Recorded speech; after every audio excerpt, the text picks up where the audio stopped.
Nagercoil special பாலாடை recipe தான் இன்றைக்கி பார்க்க போகிறோம்.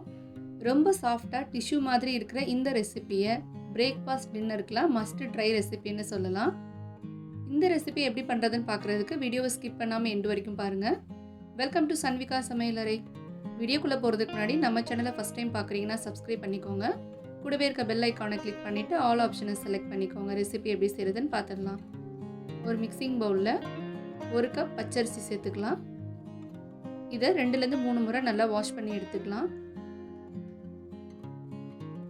க்ளீன் பண்ணின அரிசியில் அரிசி மூழ்கிற அளவுக்கு ஹாட் வாட்டர் ஆட் பண்ணி 2லேருந்து 3 மணி நேரம் ஊற வச்சுக்கலாம்.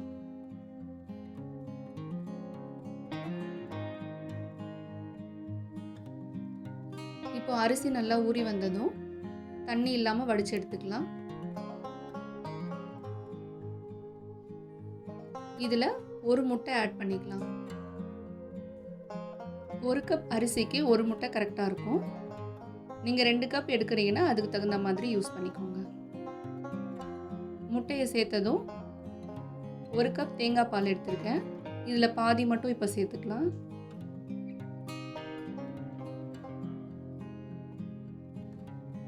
கொஞ்சமாக உப்பு போட்டுக்கலாம்.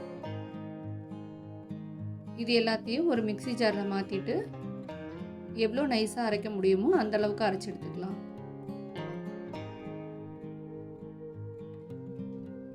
அரைக்கும் போது தண்ணி தேவைப்பட்டதுன்னா தேங்காய் பால் ஆட் பண்ணிக்கோங்க எக்ஸ்ட்ரா. அரைச்செடுத்த கலவையை ஒரு வடிகட்டி வச்சு நல்லா வடித்து எடுத்துக்கோங்க. இந்த அளவுக்கு வடிகட்டி எடுத்ததும் இதில் 1 டேபிள் ஸ்பூன் நெய் ஆட் பண்ணிக்கலாம். நெய் ஆட் பண்ணி நல்லா கலந்து விட்டுருங்க. தேவைப்பட்டால் தண்ணி இல்லைன்னா கொஞ்சமாக தேங்காய் பால் சேர்த்துக்கலாம். இதோட கன்சிஸ்டன்சி போரிங் கன்சிஸ்டன்சியாக இருக்கணும். அதாவது ஆப்ப மாவு பதத்துக்கு கொஞ்சம் தண்ணியாக இருக்க மாதிரி. இந்த அளவுக்கு நல்லா கலந்து எடுத்ததும் ஒரு பேன் சூடு பண்ணி அதில் ஒரு கரண்டி ஊற்றி எல்லா பக்கமும் நல்லா ஸ்ப்ரெட் ஆகுற மாதிரி பேனை ஷேக் பண்ணி வச்சுடுங்க. முடிஞ்ச அளவுக்கு நான்ஸ்டிக் பேன் யூஸ் பண்ணுங்கள். அப்போ தான் நல்லா ஒட்டாமல் லேயர் வரும். இந்த அளவு சாஃப்டாக குக் ஆனதும் ஒரு கரண்டி வச்சு வெளியே எடுத்துடலாம். பார்க்குறதுக்கே செம்ம சாஃப்டாக மேலே எவ்வளோ ஷைனிங்காக இருக்குது பாருங்கள். டேஸ்ட்டும் சூப்பராக இருக்கும்.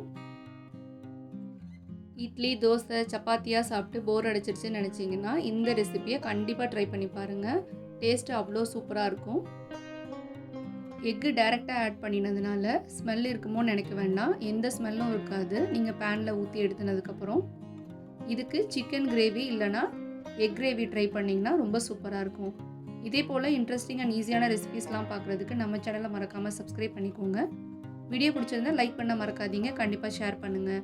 அடுத்து ஒரு இன்ட்ரெஸ்டிங்கான ரெசிபீஸோடு மீட் பண்ணலாம்.